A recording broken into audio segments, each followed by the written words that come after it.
Truth is always exclusive. Just on this one statement I thought I could eliminate some of the belief systems. This also means that out of several beliefs, there must be only one belief system who should be able to answer all the burning questions around origin, destiny, purpose, and the need for morality.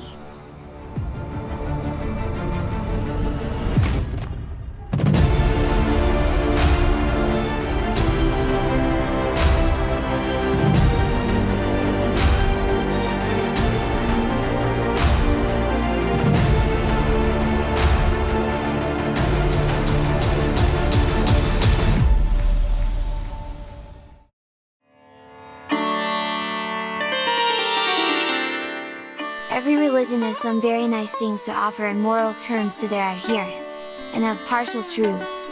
But the belief system who claims to be truth must pass all ultimate fundamental questions. Buddhism is deeply influenced by Hinduism, and it does not answer questions around origin and existence of a creator. Hinduism is far more complex than Buddhism, and it can be safely said that Hinduism gave birth not only to Buddhism but also Jainism and Sikhism in subcontinent. But it can only seem that later on Buddhism, Jainism, and Sikhism also influenced Hinduism. Shankar's Advaita from Buddhism and pure vegetarianism from Jainism. Hinduism is one of the oldest, and most complex religious traditions in the world, with a rich tapestry of beliefs, practices, rituals, and philosophies. It is also unique in that it lacks a single founder but grew over a span of some 4,000 years, drawing on the cultural movements of the Indian subcontinent. As most oldest Hindu scriptures do not have the term Hinduism, some Hindus take offense by this word and the term Sanatana Dharma is more apt. This is a Sanskrit phrase meaning the eternal law. If that is true, then it is surely something that every human should be interested in. Roughly 13% of the world's population, and its followers across all continents of the world, see Hinduism as a way of life. It is full of rituals, and full of various philosophical ideas, and some of which will be covered shortly. There is not a single set of core beliefs, or tradition, or even a single god. It is widely popular that there are as many as 330 million gods. Indra, bringer of rain and vanquisher of demons.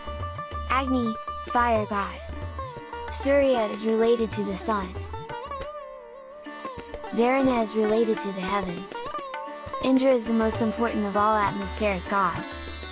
Brahma, Shiva, Vishnu and a lot of his avatars like Ram and Krishna.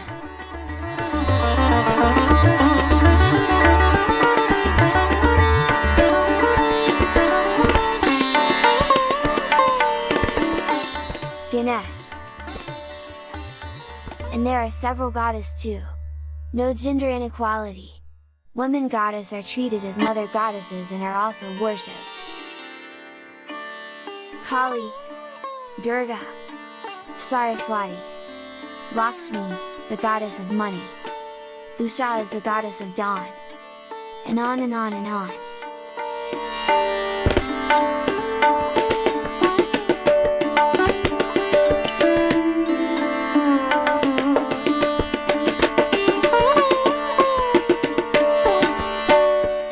Primary Hindu scriptures can be categorized into two main categories, Shruti, and Smriti.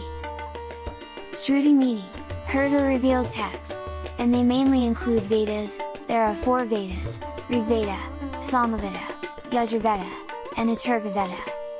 Then there is Smriti, or remembered texts. These include epic narratives, the Ramayana and the Mahabharata.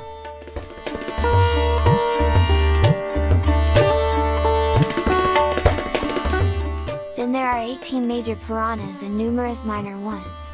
They contain mythological stories, legends, cosmology, and religious teachings.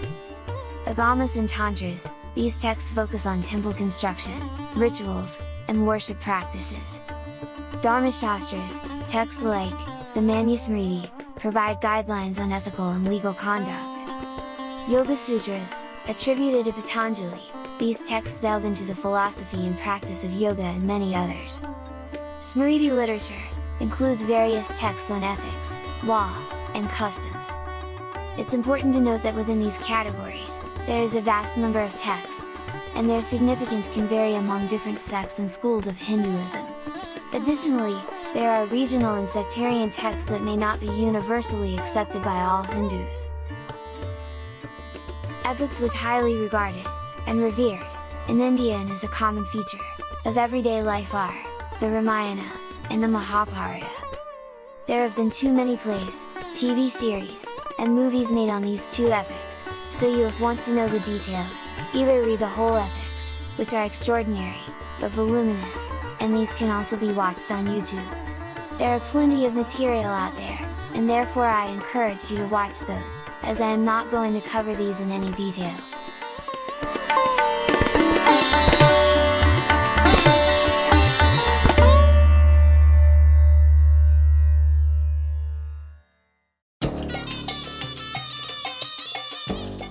There are many life lessons in these two epics, and they are full of twists and elaborate dramas including politics, romance, hatred, Game of Thrones, Dharma, that is the call of duty, sacrifice, display of magic and supernormal powers and wars at an unimaginable scale, and Ramayana, Hanuman, who is monkey, and is worshipped, flying, carrying mountains from one place to another. There is a 10-headed villain called Ravan, people with extraordinary power, to defy death, and some to have power of curse. You name it, and you will find it all, in Mahabharata, and in Ramayana. Both epics include Hindu god Vishnu, as a central character, who took the avatar of Ram, in Ramayana, and Krishna, in Mahabharata.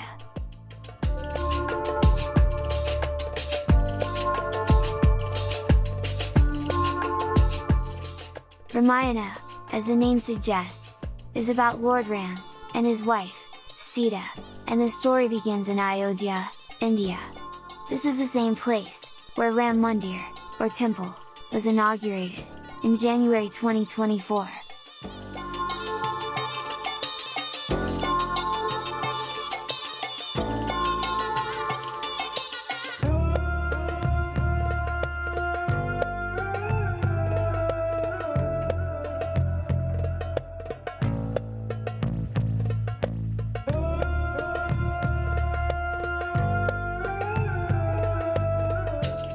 Rama, the perfect example of virtue as per Hindu belief, is unfairly sent into the forest for 14 years because of palace politics.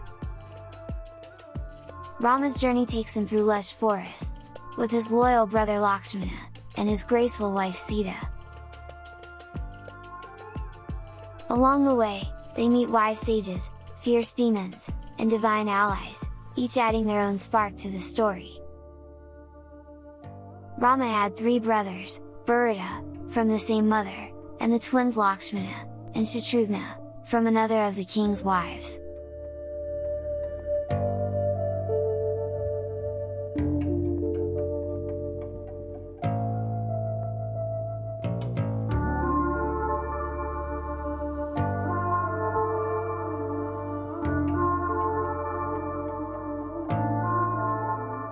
The story turns dramatic when Ravana, the mighty demon king, kidnaps Sita. Jatayu, the eagle, tries to save Sita from Ravana, but gets really bruised from the attacks, and finally dies in Ram's arms.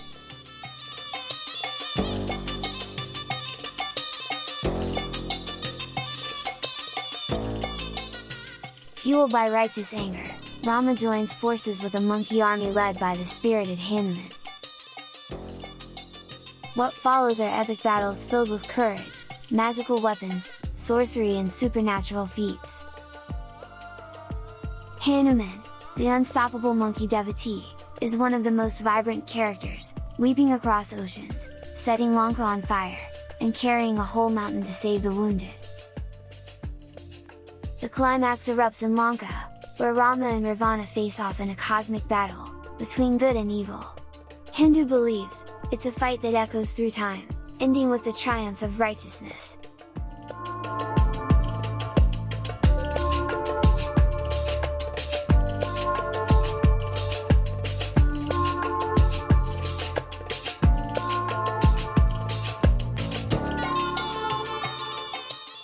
Ramayana isn't just about winning a war, it's about faith, love, loyalty, and the unshakable spirit of doing what's right.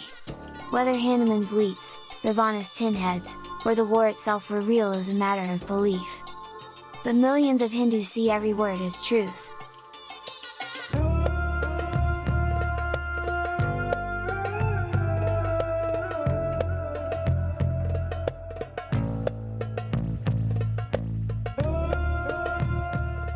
Hanuman is worshipped as a god, especially in Maharashtra, and Diwali is celebrated to mark Rama's victorious return after defeating Ravana. After their return from the war, back to Ayodhya, events took a rather sad turn. Ram suspected Sita's purity, after her captivity in Lanka under Ravana. This led to a trial by fire, and Sita had to prove her purity and innocence. This is called Agni Pariksha. Why Lord Ram suspected Sita is anyone's guess, as apparently he is the all-knowing god in Hindu religion. As Sita, after years of hardship, chooses to return to Mother Earth, bringing a tragic conclusion to her unwavering devotion and suffering.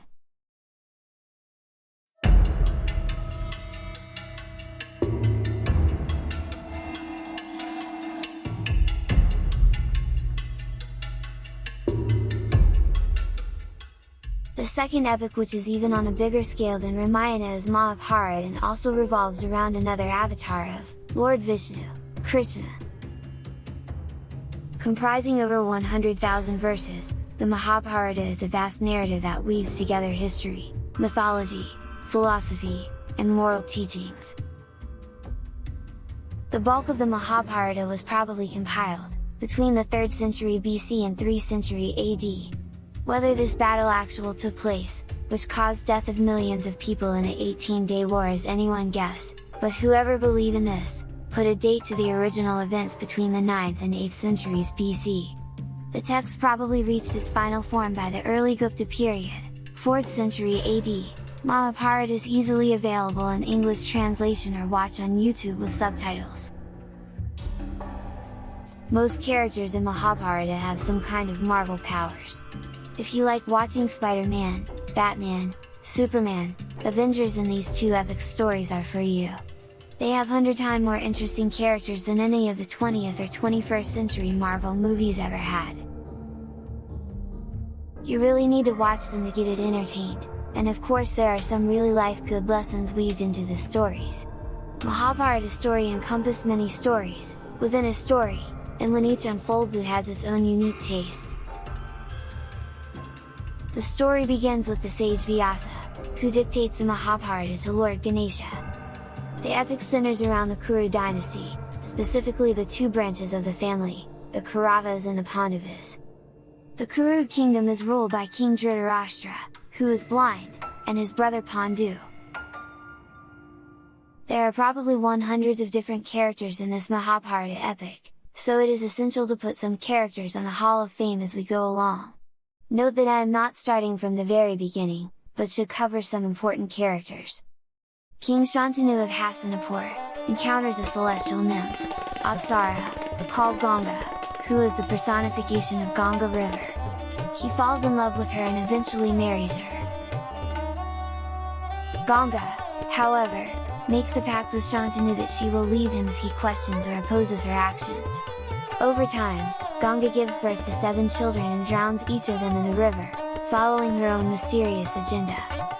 The 8th child, Devavrata, later known as Bhishma, is saved by Shantanu, who finally confronts Ganga. Ganga explains her actions and departs, leaving Bhishma in Shantanu's care. This incident sets the stage for the main events of the Mahabharata. Many years later, King Shantanu goes hunting, but sees a beautiful woman called Satyavati, the adopted daughter of the chief of fishermen. He refuses her daughter hand to Shantanu and asks for a promise that future thrones should belong to her sons only. Bhishma promises and take a vow of celibacy.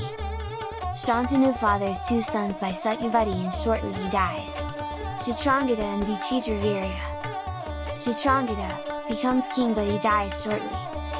Now King of Kasi arranges a Swayamvar. This is an event where men compete to win a princess. He had 3 daughters, Amba, Ambika and Ambalika. But King of Hastinapur is not invited. Bisham attends the event, and abducts the 3 princes. Ambika and Ambalika agrees to marry King Vichitravirya. The older, Amba informs that she wants to marry Sala, whom Bisham defeated at their event. Shalva refuses to marry, as he was defeated by Bisham. After Shalva refuses, Amba asks Bisham if he would marry her. Bisham also refuses because of remember, the promise he made with her stepmother. Amba really gets infuriated with Bisham, and becomes her bitter enemy. Later she dies and reborn to King Drupada, as Shikandi, a female but captured in a male body. Watch out for her later. Now Vichitravirya also dies. Now a little about Satyavati, who was the adopted daughter of a fisherman, the biological daughter of Cheti and a cursed Apsara who was turned into a fish called Adrika. Apsara is a celestial nymph. Due to the stinky smell emanating from her body, she is also known as Matsyagandha. She would stink like a fish. Have you heard this idiom? As a young woman, Satyavati met the wandering rishi, sage, Parashara. Rishis are like holy person, godlike figure. This rishi's father's son was Satyavati, who named him Vyasa. And now stinky smell turns into a musky fragrance, which earns her name, Yoanagandha. Remember earlier in our story the king Shantanu was spellbound by her fragrance. Now as both Shantanu's sons are dead out there, she calls her first son which was born with the rishi, to impregnate her 2 daughters-in-laws, Ambika and Ambalika. But there is only one problem, Vyasa is not a too good-looking guy. Ambika shuts her eyes when she sees him, and so her son Dhritarashtra is born blind. While Ambalika turns pale and bloodless and her son, Pandu is also born pale and weak. Panda, which also means jaundice. In olden times rishis, who were holy people, would help with sire children on behalf of men who had malfunction. This does not happen in India anymore. Due to physical challenges of first 2 children, Satyavati asks Vyasa to try again, but Ambika and Ambalika, so horrified with Vyasa's appearance, send their maid instead, to Vyasa's room. Vyasa fathers a 3rd son, Vidura, by this maid. He is born healthy, and grows up to be one of the wisest characters in the Mahabharata. He serves as prime ministers, Mahamantri or Mahatma, to King Pandu, and King Dhritarashtra. When both princes grow up, Dhritarashtra, the blind one, is about to be crowned king by Bhishma, when Vidura intervenes, and uses his knowledge of politics to assert that a blind person cannot be king. As a blind man, a king cannot control and protect his subjects. The throne is then given to Pandu. Pandu marries twice, to Kunti and Madri.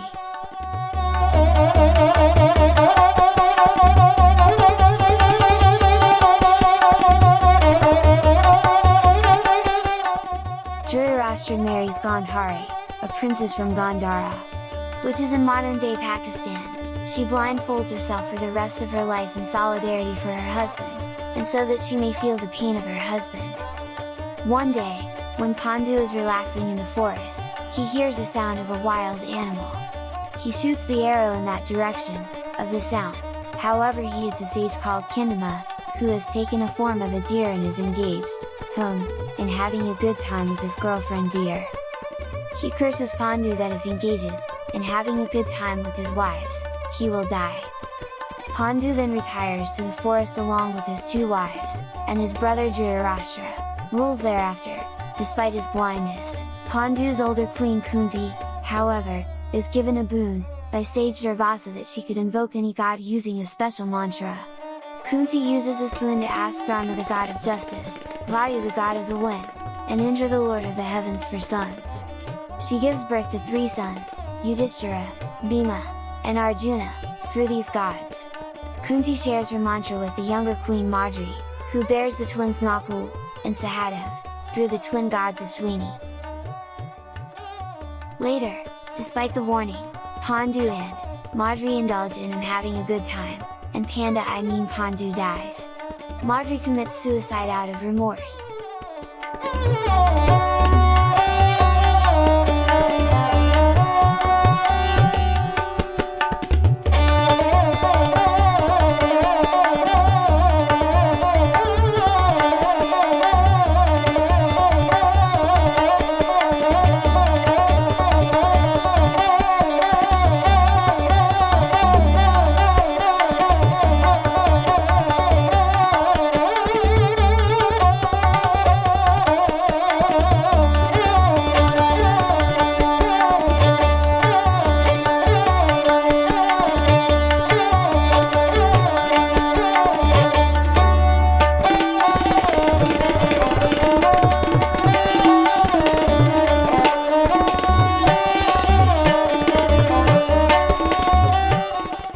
Kunti has responsibility to raise the 5 brothers, who are from then on referred to as the Pandava brothers.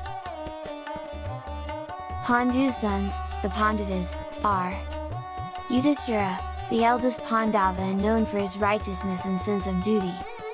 Bhima, known for his immense strength and valor. Bhima was the second Pandava and possessed the strength of 10,000 elephants and was a formidable fighter. Hidamba, his first wife, a demoness, with whom he had a son, Ghatotkacha, a mighty warrior who later aided the Pandavas in battle. Arjuna, the skilled archer and warrior, Arjuna, was the third Pandava and a close friend of Lord Krishna. Nakula and Sahadev, the twins and the youngest Pandavas, known for their wisdom and loyalty.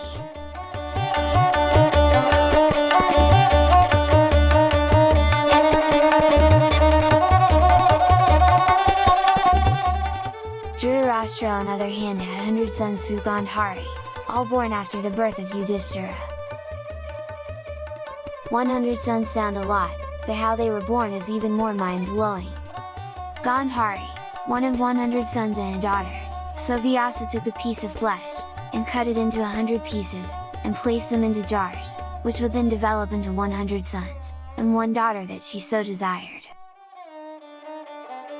These are the Kaurava brothers, the eldest being Duryodhan, and the second Dushasana and Vikarna, and Sukarna and on and on. The rivalry and enmity between Kauravas and the Pandava brothers remains, from their youth and into manhood, leads to the Kurukshetra war. After the deaths of their mother, Madri, and father, Pandu, the Pandavas and their mother Kunti, return to the palace of Hastinapur. Yudhishthira is made crown prince, under considerable pressure from his courtiers. Dhritarashtra wanted his son Duryodhan to become king, but his hands are tied. Another very important character is Karan. He is one of the most complex, and tragic characters in the epic Mahabharata. He is the son of Kunti, the mother of the Pandavas, and the sun god Surya. However, due to circumstances, Karan is raised by a charioteer, Sudha, family. Karan is born to Kunti, before her marriage to King Pandu. Afraid of the societal consequences, of having a child out of wedlock, Kunti sets Karan afloat on a river, where he is found and raised by a charioteer named Adhiratha, and his wife Radha. Karan grows up with a sense of bitterness towards the world due to his humble upbringing. He becomes a skilled archer, and warrior and seeks recognition for his talents. Karan befriends Duryodhan, the eldest Kaurava, who appreciates his abilities and offers him friendship, respect, and a kingdom. Now the main schemer Shakuni, who is Gandhar's brother, he is the great gambler. There are a few more characters which will be talked about, but the character which is above all, is the Lord Krishna, an avatar of Lord Vishnu. In the epic Mahabharata, Lord Krishna plays a central and pivotal role, guiding and supporting the Pandavas throughout their journey. Krishna is considered an incarnation of Lord Vishnu, and his teachings and actions in the Mahabharata are deeply revered by Hindus.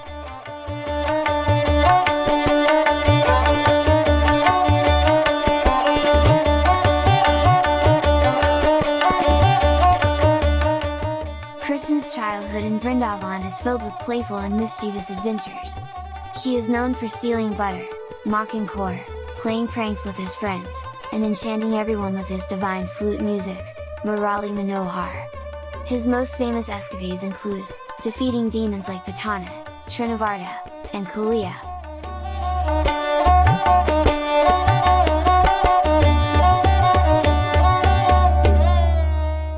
Now the crux of the matter.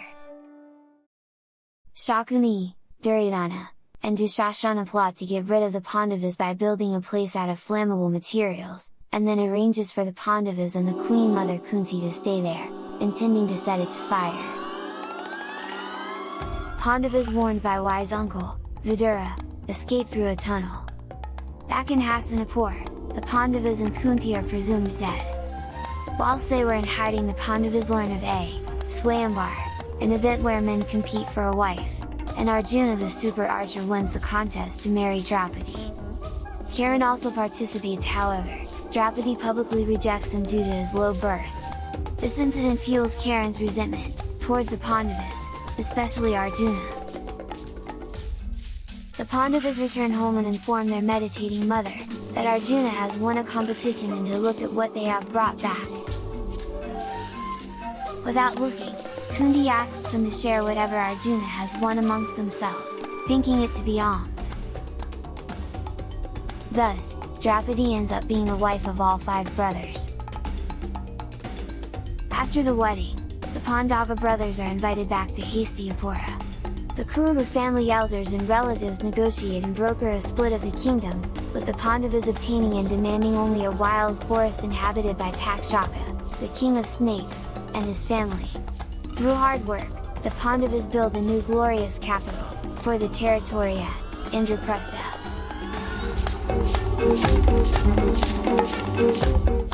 After some time, the Pandavas invite their Kaurava cousins to their palace. Duryodhana walks around the palace, and mistakes a glossy floor for water, refusing to step on it. After being informed of his mistake, he then comes across a pond, assumes it is solid ground, and falls in. Everyone laughs at him. Duryodhana and his uncle, Shakuni, had already failed in their plot to kill the Pandavas, when they inflamed the place. Now this humiliation exacerbates the jealousy and they conspire to take revenge. They challenge the Pandavas to a game of dice. Shakuni, Duryodhana's uncle, manipulates the game, and Yudhishthira, who is the supreme justice, addicted to gambling, loses everything, including his kingdom, and even his brothers and wife Draupadi. Duryodhana and his brothers attempt to disrobe Draupadi in the court, but Lord Krishna miraculously saves her.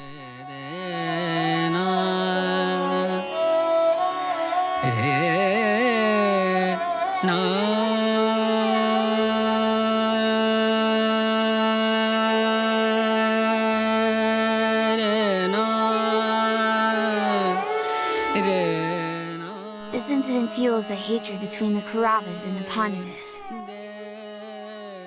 The Pandavas are required to go into exile for 12 years, and in the 13th year, they must remain hidden. If they are discovered by the Kauravas in the 13th year of their exile, then they will be forced into exile for another 12 years. They spend their final year in disguise in the court of the king Bharata, and they are discovered just before the end of the year. At the end of their exile, they try to negotiate a return to Indraprastha with Krishna as their emissary, who makes several attempts to prevent the bloodshed, but his efforts were in vain as the Kauravas refused to yield. Duryodhana objects that they were discovered in the 13th year of their exile and the return of their kingdom was not agreed upon. Tensions escalate, leading to the inevitable war. The two sides summon vast armies to their help and line up at Kurukshetra for a war. The rules of the war laid out, which included that no fight after the sunset, no killing of foes with their backs turned, no killing of unarmed, no hitting below the belt. Lord Krishna is on Pandav's side, and offers them advice and support throughout their journey, and act as a charioteer. The Kurukshetra war, one of the most significant battles in mythology, lasts for 18 days. The battlefield witnesses numerous heroic feats, epic duels, and supernatural occurrences. When the great Kurukshetra war was about to begin, Arjuna, the mighty archer of the Pandavas, stood on the battlefield facing his own kin. He saw his teachers, grandsire Bhisma, friends, cousins, and revered elders assembled on the opposite side. Overcome by sorrow and compassion, his heart trembled. He questioned the very purpose of the war. His bow slipped from his hands, and he declared to Krishna, his charioteer, that he would not fight. It was then that Lord Krishna began to instruct him, delivering the immortal teachings of the Bhagavad Gita. Krishna first reminded Arjuna of his duty. As a Kshatriya, a warrior, it was his sacred responsibility to uphold righteousness and justice. To abandon battle out of attachment and weakness would be dishonorable. Krishna urged him to rise above personal emotions and act for the greater good, for Dharma must prevail over adharma. Then, Krishna explained the imperishable nature of the soul. The body may perish, but the Atman, the eternal self, can never be destroyed. Just as a man discards worn-out clothes and takes new ones, the soul leaves one body and enters another. Thus, Arjuna need not grieve over the death of the body, for the true self is beyond birth and death. Next, Krishna revealed the principle of karma yoga, action without attachment. Every person is bound to act according to their nature, but one must act without selfish desire or fear of failure. To work only for results creates bondage, but to act as an offering to the divine brings freedom. Krishna told Arjuna to fight not for personal gain, but as a sacrifice to uphold Dharma. This is karma yoga. He then described other spiritual paths: Jnana Yoga, the path of knowledge, Dhyana Yoga, the path of meditation, and Bhakti Yoga, the path of devotion. Of all, Krishna declared devotion to be supreme. When one surrenders to God with love and faith, offering all actions to Him, the soul attains peace and liberation. Krishna also revealed his cosmic form to Arjuna. In that moment, Arjuna beheld the entire universe contained within Krishna, innumerable beings, creation and destruction, time itself devouring all. Overwhelmed, Arjuna realized that Krishna was not merely his friend and charioteer, but the supreme being, the eternal source and goal of all existence. Finally, Krishna instructed Arjuna to abandon all doubts and rise as a warrior. He assured him, "Fix your mind on me, be devoted to me, sacrifice for me, bow down to me. You shall come to me, for you are dear to me." The essence of Krishna's teaching was surrender, renouncing ego and acting as an instrument of the divine will. Thus, Krishna transformed Arjuna's despair into clarity and courage. Freed from confusion, Arjuna took up his bow once more, ready to fight, not for vengeance or personal gain, but for righteousness and truth. These instructions of Krishna remain timeless, guiding seekers toward duty, wisdom, devotion, and liberation. The war commences with Bhishma, leading the Kaurava army. Although a formidable warrior, during the Kurukshetra war, Bhishma fights on the side of the Kauravas, despite his affection for the Pandavas. He was the commander-in-chief of the Kaurava army and posed a formidable challenge to the Pandavas due to his unparalleled skills and experience. As the war raged on, Bhishma inflicted heavy losses on the Pandava forces, driving them into a corner. However, he refrained from causing serious harm to the Pandavas, especially to the 5 brothers whom he dearly loved. On the 10th day of the war, the Pandavas devised a strategy to confront Bhishma, as he was proving to be a formidable obstacle to their victory.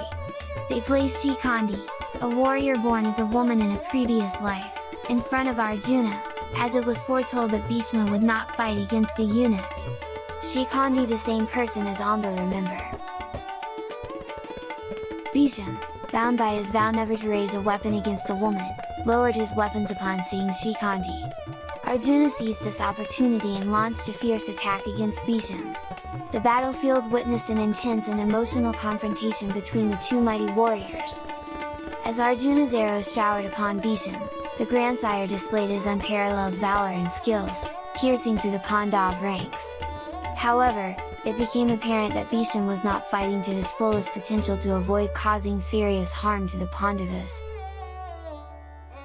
Seeing the carnage caused by Bhisham, Lord Krishna, who was acting as Arjuna's charioteer and advisor, became concerned about the rising death toll on the Pandava side. Krishna knew that Bhisham's death was crucial for the Pandavas' victory. Krishna advised Arjuna on how to counter Bhisham's skills, and suggested breaking his chariot wheel to weaken him. Following Krishna's counsel, Arjuna released a shower of arrows that eventually severed Bhisham's bow, flag, and chariot wheel. Realizing that his chariot was incapacitated, Bhisham descends from it and continued fighting on the battlefield on foot. He displayed extraordinary valor, single-handedly confronting the Pandava army. The Kauravas and Pandavas were in awe of Bhisham's determination and unwavering spirit. As Bhisham fought on, the sun began to set, signaling the end of the day's battle. Both the Pandavas and the Kauravas were relieved and paused the fighting, allowing Bhisham to rest for the night. Lord Krishna, witnessing Bhisham's agony, advises the Pandavas to approach him and seek his blessings. Yudhishthira, accompanied by his brothers, approached Bhisham, who is lying on a bed of arrows, and asks for his guidance and blessings. Bhisham, with immense love and admiration for the Pandavas, imparted valuable lessons and blessings to them. He advised Yudhishthira on the path of righteousness and dharma, reminding him of his duty as a king. With his duty fulfilled and his heart at peace, Bhisham, the grandsire and warrior unparalleled, chose to embrace death at his will.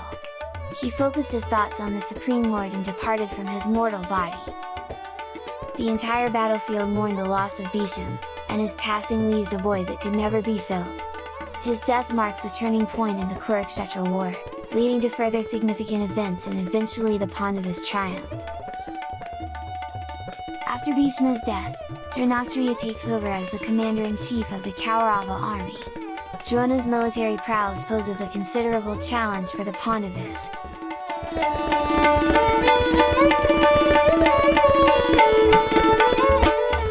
The powerful warrior Ghatotkacha, Bhima's son, causes havoc in the Kaurava army using his magical abilities.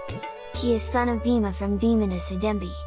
Kiran, with Lord Krishna's advice, uses a divine weapon to kill Ghatotkacha. Abhimanyu's death is a tragic and heart-wrenching event in the Mahabharata. Abhimanyu was the son of Arjuna and Subhadra, making him a formidable warrior and a central figure among the Pandavas. His death occurs during the Kurukshetra war and is a pivotal moment in the epic. Abhimanyu's death was a devastating blow to the Pandavas, particularly Arjuna and Subhadra, who mourned the loss of their brave and beloved son. The Kauravas' treacherous act in killing a young warrior who was alone and without support is considered one of the darker moments of the Kurukshetra war.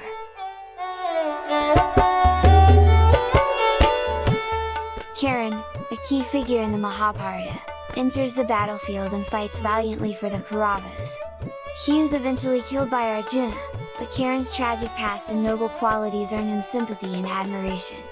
Kiran's death occurs when his chariot would get stuck in the mud during a battle with Arjuna. Taking advantage of the situation, which was against the rules of the war set and agreed by both parties, Arjuna kills Kiran. Is that a foul killing? Everybody says yes! In a controversial incident, Dronatriya is deceitfully killed by the Pandavas after they trick him into believing his son, Ashwatthama is dead. Against a foul killing? Following Dronatriya's death, Kiran's charioteer Shalya takes charge of the Kaurava army. Despite his efforts, the Kauravas suffer significant losses. Arjuna seeks to avenge the death of his son Abhimanyu by killing Jayadratha. He fulfills his vow during a battle and slays Jayadratha in a remarkable display of skill. Shalya, the last commander-in-chief of the Kaurava army, is killed by Yudhishthira in a one-on-one battle. As the war progresses, the Kauravas suffer heavy losses. Duryodhana, the leader of the Kauravas, is killed by Bhima, marking the end of the Kaurava lineage. In the Mahabharata, the death of Duryodhana is indeed a significant and controversial event. involving deceit and a hit below the belt with a mace, which was against the rules of the war. Again, foul killing? This was done on Lord Krishna's advice.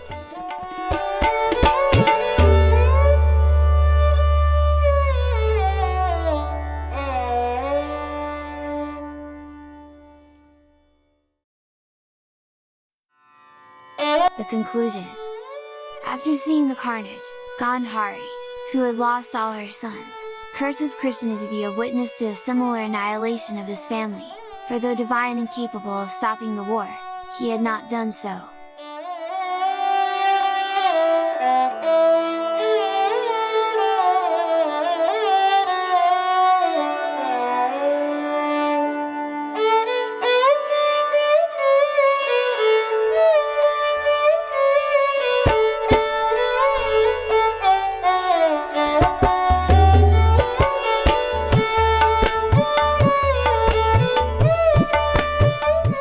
Krishna accepts the curse and returns to Dwarka, where he ruled as a king. Years later, Krishna's time on earth came to an end when he was accidentally shot by an arrow while meditating in a forest.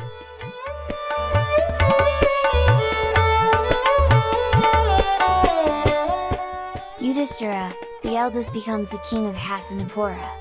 However, the guilt of the war and the loss of countless lives weigh heavily on his heart. Yudhishthira eventually abdicates the throne and decides to renounce the world, accompanied by his brothers and Draupadi.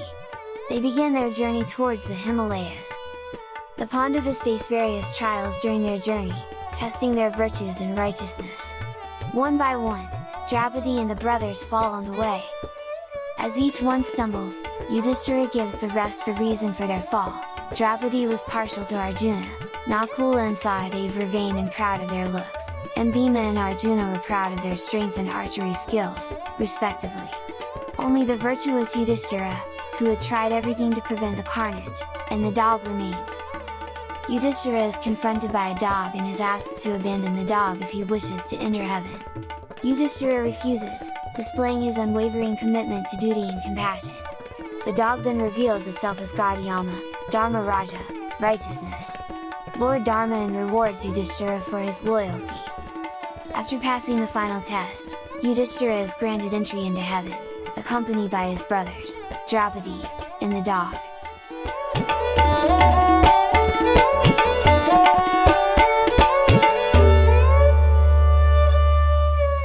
Arjuna's grandson Parikshit rules after them and dies bitten by a snake. His furious son, Janamehaya, decides to perform a snake sacrifice, Sarpasatra, to destroy the snakes. It is at this sacrifice that the tale of his ancestors is narrated to him.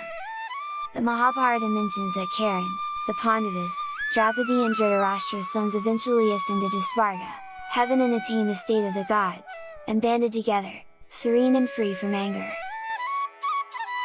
Before I move on to my thoughts on Ramayana and Mahabharata, a few thoughts on this cute creature called Ganesha.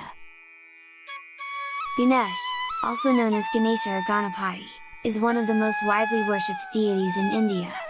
With his elephant head and human body, he is instantly recognizable and loved as the remover of obstacles, the god of wisdom, and the bringer of prosperity. People invoke him before beginning any new venture, as his blessings are believed to ensure success. The story of how Ganesh got his elephant head is both dramatic and symbolic. Goddess Parvati created a boy from sandalwood paste to guard her while she bathed. When her husband, Lord Shiva, returned home, the boy stopped him at the entrance. Not knowing the boy was his own son, Shiva became enraged and cut off his head. Seeing Parvati's grief, Shiva promised to restore the child's life. His followers brought back the head of the first living being they found, an elephant. Shiva placed it on the boy's body, reviving him as Ganesh, who was then blessed as the divine remover of obstacles. Lord Shiva himself is one of Hinduism's greatest gods, known as the destroyer and transformer within the Trinity alongside Brahma and Vishnu. Interestingly, just as Ganesh embodies the elephant in spirituality, India is often symbolized as the elephant in world politics, signifying wisdom, resilience, and steady but powerful progress. Why the all-knowing, powerful Shiva failed to recognize his own son remains a mystery. The tale is beautifully crafted and engaging, but it has no basis in reality. You may decide for yourself, but to me, it represents blind faith. Lord Shiva is often regarded as the first yogi, said to embody inner peace and calmness. But what kind of peace is it, if he cannot restrain his anger and instead cut off the head of an innocent boy? The contradiction invites doubt, about whether the story reflects reality or blind faith. One can see nice stories and some life good lessons, but for me it becomes almost impossible to believe in these two epics as truth. The reason for treat this as a myth is not that these two epics are filled with some incredible Marvel characters, showing incredible feats and miracles, as I believe life in miracles too, and if there is a supernatural divine, then a supernatural acts can happen as well, so I don't think it is a valid reason to discount the authenticity of these epics. But while reading or watching these two epic stories, it becomes very obvious that a lot of supernatural acts performed by the characters, good characters and bad/villains characters, are more for entertainment, and not for any other reason. Both epics are filled with these supernatural acts.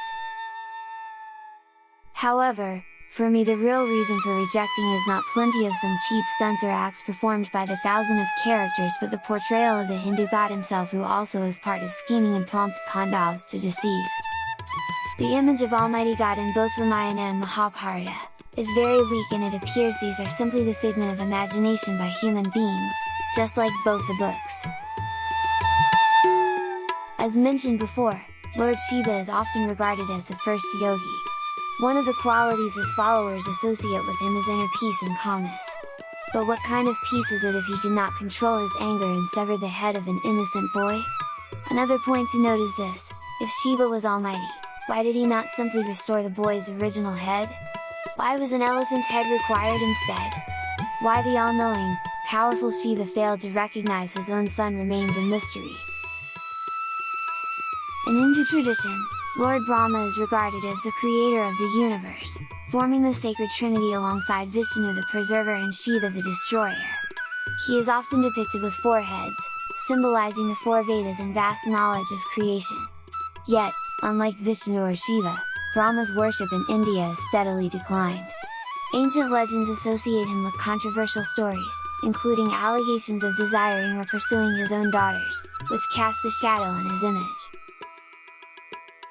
Vishnu, in his avatars as Rama and Krishna, is also surrounded by contradictions. Rama, regarded as the Almighty, doubted the purity of his wife Sita, herself worshipped as a goddess. Krishna, in the Mahabharata, did not prevent a war that some accounts claim killed 1.6 billion people, though modern estimates suggest about 3.9 million deaths in just 18 days. He is also depicted as encouraging Arjuna, Bhima, and Yudhishthira to break war rules through deception. For example, Karna was killed when his chariot was stuck in mud, Bhishma was deceived by placing a eunuch before him, and Bhima was urged to strike Duryodhana below the belt. Furthermore, while Islam permits up to 4 marriages, Hindu mythology often depicts gods with multiple wives, and even women like Draupadi with multiple husbands.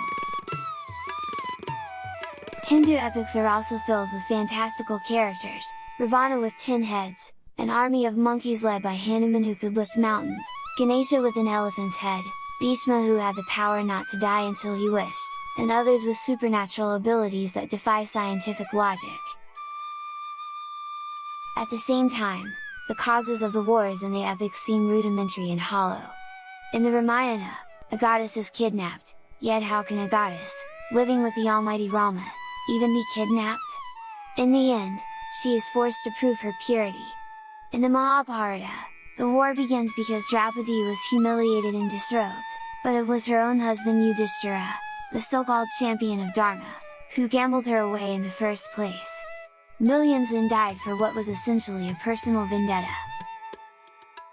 Some modern Indian researchers, such as Pushkar, Nilesh, and Vartak, using astronomical references, date the Ramayana to anywhere between 5000 BC and 12,000 BC, and the Mahabharata between 1500 BC and 3100 BC. The Ramayana, attributed to Valmiki, is thought to have been composed between 500 BC and 100 BC, though some argue earlier. The oldest complete manuscript, however, dates only to the 11th century CE in Nepal, 6,000 to 13,000 years after the alleged events. Similarly, the Mahabharata, attributed to Vyasa, was composed between 400 BC and 400 CE, with the oldest surviving manuscripts dating to the 11th century CE in Kashmir, thousands of years after the supposed events. The other issue is scale. Some records claim 1.6 billion deaths in the 18-day Kurukshetra war. Modern Indian researchers reduce this to 3.9 million people, with 400,000 elephants and 1.2 million horses. Even so, nearly everyone died except a handful. But the idea of accommodating and feeding 400,000 elephants, along with millions of soldiers and horses, strains all credibility. In the end, it all boils down to faith, but for me, it is difficult to accept these tales literally.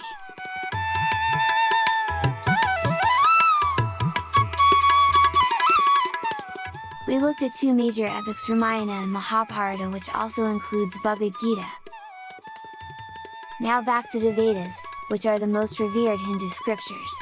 They are divided into 4 parts: Samhitas, hymns; Brahmanas, that is rituals; Aranyakas, forest treatises; and Upanishads, philosophical teachings. These are sacred texts composed in ancient Sanskrit, and form the foundation of early Hindu thought and rituals. Vedas include stories about different gods like Indra, the god of the thunderbolt, clouds, and rain, the ruler of heaven. Various stories of birth, of origin of universe which are contradicting. One of the story can be found in Rig Veda. There is a speculation over who created world, God Brahma or God Shiva. This could be that over the centuries Brahma has lost its following in India, as he has been accused of some sinister deeds, like incestuous obsession with his daughter, Shadarapta. God himself involved in these acts, but that is the problem throughout the Hindu books, and almost all, if not all, have some kind of romantic, but in most cases, lustful angle. Vedas or Vedic views were expressed by rishis or gurus of the Vedic period. In later years, embellishments were added to these stories. The Vedic text on hymn of creation contains the most ancient traces of cosmogonic speculation. One story suggests that the universe originated in a golden embryo. Just search for the origin stories and you will find plenty, but to give a bit of a flavor. In the beginning, the universe was all waters, and God wanted to divide them. In the division of the water, there appeared a golden egg, and this egg produced the first man, Prajapati, the lord of beings, later called Brahma. Who produced the egg, we don't know. Remember, it is Brahma, not Braham. Prajapati created gods in the sky with light, and demons. He created power of reproduction into himself. He divided himself into 2 persons, male and female. They copulated and produced sons. She became a cow and he became a bull. These 2 copulated and produced calves. She became a mare and he became a horse, and they produced colts. This story went on, and thus, the whole earth was populated with animals.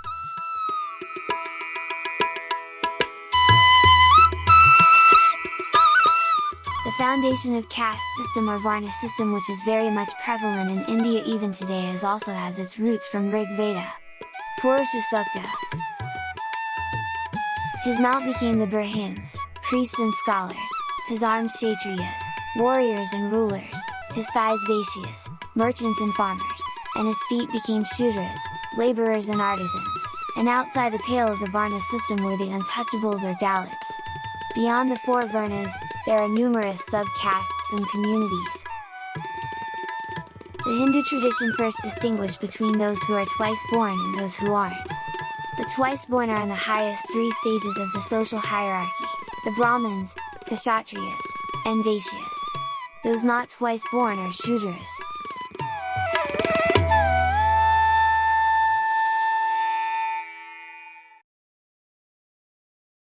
The second book is the Yajur-Veda, known as the Veda of Sacrificial Texts, a collection of sacrificial rites. It is also sometimes called the Book of Rituals. It is estimated that written between 1200 to 800 BC, contemporary to Samaveda and Atharva Veda. The last one is Atharva Veda, is the Veda of the fire priest, consisting of occult formulas and spells. This book of spells, the last of the Vedas, is completely different from the other three Vedas and is next in importance to Rig Veda with regard to history and sociology. A different spirit pervades this Veda.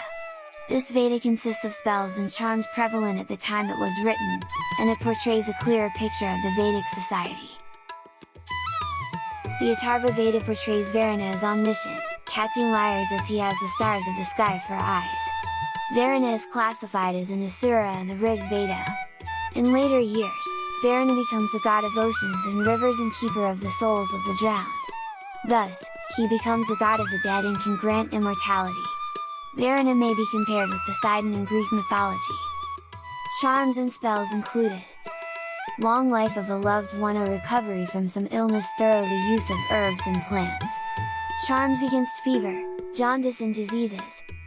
Winning a war, defeating the enemy. Anxious lovers seeking to remove rivals or to attract the lover who is less that interested. Spells and prayers to gain a lover, wife.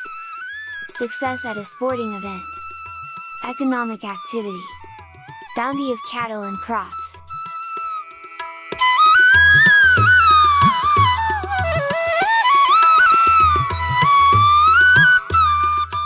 Hinduism is an inclusive religion and absorbs all kind of doctrines. These are based on the texts mentioned and also so many other specific texts. Therefore, for our purposes we need to zoom in on doctrines and philosophies which are common and permeates throughout Hinduism, and only then we stand a chance to understand and question the basic questions. Before discussing the main philosophies, which is key to understanding Hinduism, and which claims to deal with ultimate reality, just briefly look at the goal of living as a true Hindu. In Hinduism, there are 4 fundamental goals or pursuits that a Hindu should strive for during their lifetime, and they come from the Mahabharata. Urta, wealth and prosperity, represents the pursuit of material wealth, success, and prosperity. It involves engaging in productive and ethical endeavors to earn a living, accumulate wealth, and achieve financial security. Urta allows individuals to provide for themselves and their families, contribute to society, and support the pursuit of righteous goals, dharma. Urta is the first aim of life. It signifies material prosperity and achieving worldly well-being. Don't you see the world around you? Many of the billionaires are Hindus.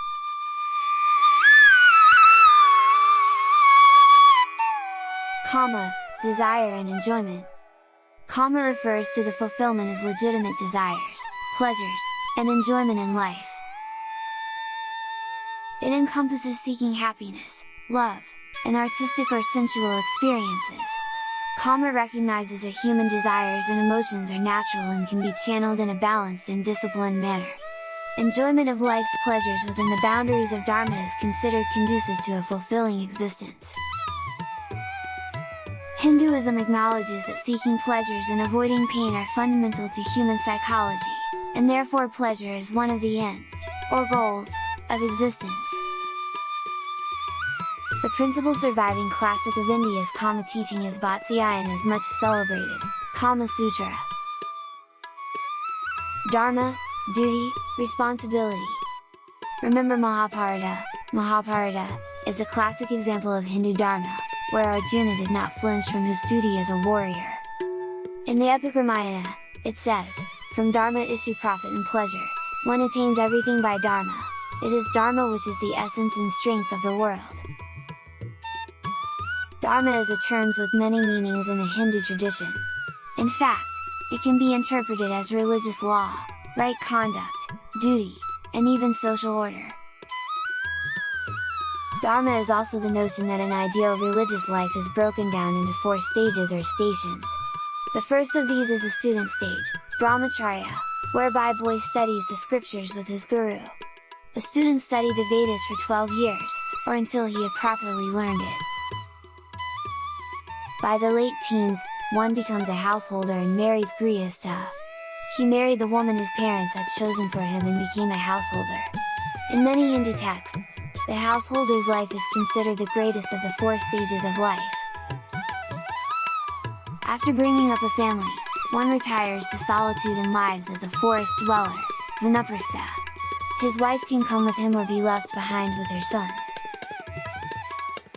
According to the laws of Manu, when a householder sees his skin wrinkled and his hair grey, and when he sees the son of his son, then he should resort to the forest. The final stage involves the renunciation of all material goods, sannyasis. Urta, Kama, and Dharma, known as the Trivarga, or group of three, are the pursuits of the world. Each implies its own orientation or life philosophy, and to each a special literature is dedicated. Dharma teaches universal ethics based on action. Moksha, liberation. Moksha is last in the Hindu scheme of values, for it ought to be the final and supreme aspiration of the man. Moksha is the ultimate goal of life in Hinduism instead of going back to human life on earth. Some sects in ancient times appear to have believed that every soul must travel through a fixed number of births. One text puts the number at 8,400,000. The Ajivika sect believed that these births were inevitable, a person could reach liberation only after they were all completed.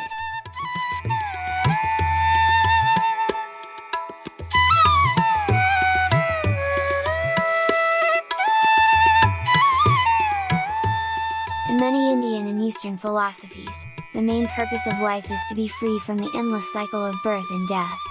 In Hinduism, this freedom is called moksha, which means release or liberation. Hindus believe, it is a state where the individual soul, Atman, unites with the universal truth, Brahman. When this happens, a person is no longer bound by ignorance or suffering. Other Indian religions also share this idea but, with different names. In Buddhism, it is called nirvana, which means the end of craving, ignorance, and rebirth. Hinduism says it is the Atman, soul, that takes birth again and again, while Buddhism says there is no permanent soul, and it is karma, actions, that continues into the next life. In Jainism, liberation is achieved by removing karmic matter from the soul through discipline and non-violence. Sikhism calls this freedom mukti, which comes from devotion to God and righteous living.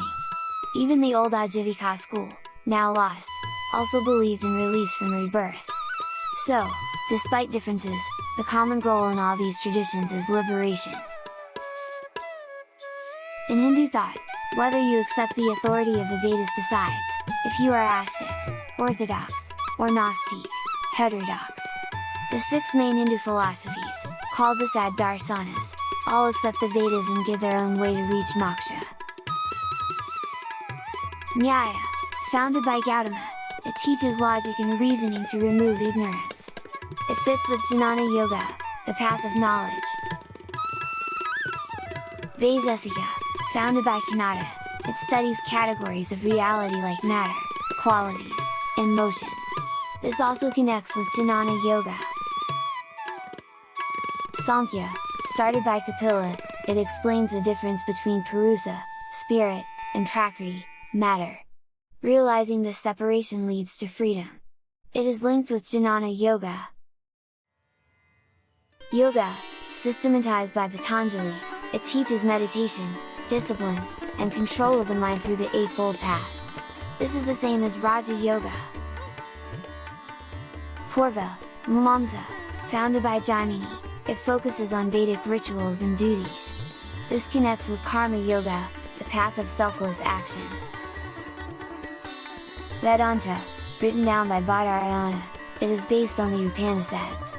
It teaches that moksha comes through knowing Brahman. Different schools exist. Advaita, non-dualism, says Atman and Brahman are one, Dvaita, dualism, says they are separate, and qualified non-dualism, says they are united but with some differences. The Upanishads declare thou art that or, you are that, or you are divine, or simply put, you are God. In the end, all philosophies, whether through knowledge, meditation, action, or devotion, point to the same goal. The highest aim of life is moksha.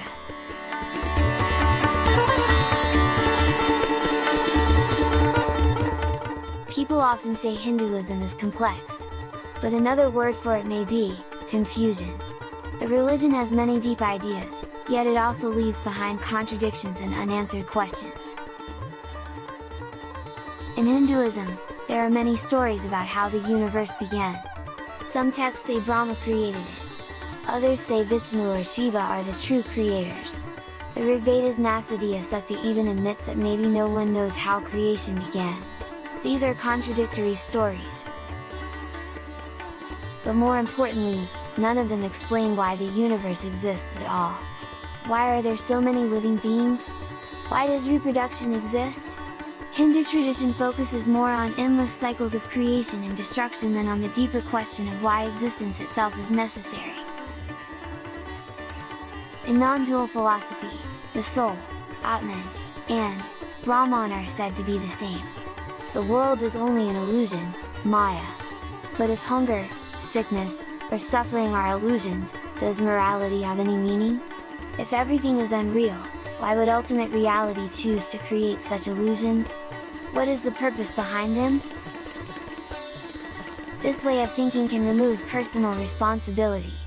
If all is illusion, the individual can act as both the judge and the Almighty. Another one is doctrine of karma. Karma teaches that every action has results, which shape future lives. But karma is described as an impersonal force, not a conscious judge. How can an impersonal law decide what happens after death? This belief can also become harmful. If someone suffers, through poverty, illness, or disability, it may be said, it is their karma. This attitude risks blaming victims instead of helping them. Another question is about non-human life. If karma applies to all beings, what about animals, insects, bacteria, or viruses? Do they collect karma? Can they reach moksha? The doctrine does not explain this clearly. The Hindu epics add to the confusion.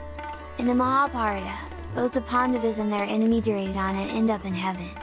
In the Ramayana, even Ravana, the villain with 10 heads, is said to be in heaven. If the true goal is moksha, why do these figures end up in heaven, Svarga, instead? Since heaven in Hinduism is temporary, why is Dharma emphasized if even villains enjoy heavenly reward? Reincarnation is central in Hinduism. Yet there is no solid evidence for it. Some stories about past life memories exist, but they are not strong proof. In fact, this belief can be dangerous. In the Mahabharata, warriors kill without guilt, believing that the soul cannot die. If life is seen as temporary and repeatable, killing may not seem serious. Finally, truth is always exclusive. The 6 classical philosophies of Hinduism do not always place God at the center. Some ignore God entirely, while Vedanta at one extreme says you yourself are God because you are Brahman. You call it confusion, call it Hinduism. Hindus usually greet each other with folded hands in a gesture called Namaste, or Namaskar. In this gesture, both palms are pressed together in front of the chest, fingers pointing upward, and the head is slightly bowed.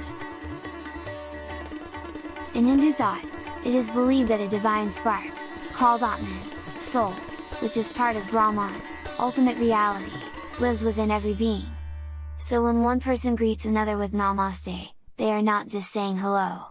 They are also acknowledging and respecting the divine presence within the other person. The true meaning is, I bow to the divine in you.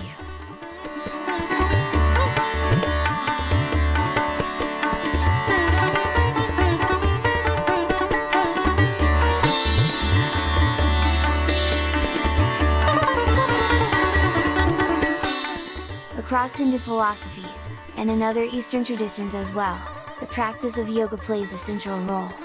The word yoga, from yog, meaning to unite, refers to the path of spiritual discipline aimed at reaching moksha, liberation from the cycle of rebirth. Through yoga, the individual soul seeks to unite with the impersonal ultimate reality, Brahman. Hinduism also teaches that truth can be many-sided. You may worship God in countless forms, or even see yourself as divine. While this may sound inclusive, it also makes truth unclear. If everything is true, devotion, self-worship, ritual, meditation, then what is the final path? Can truth really be so open-ended?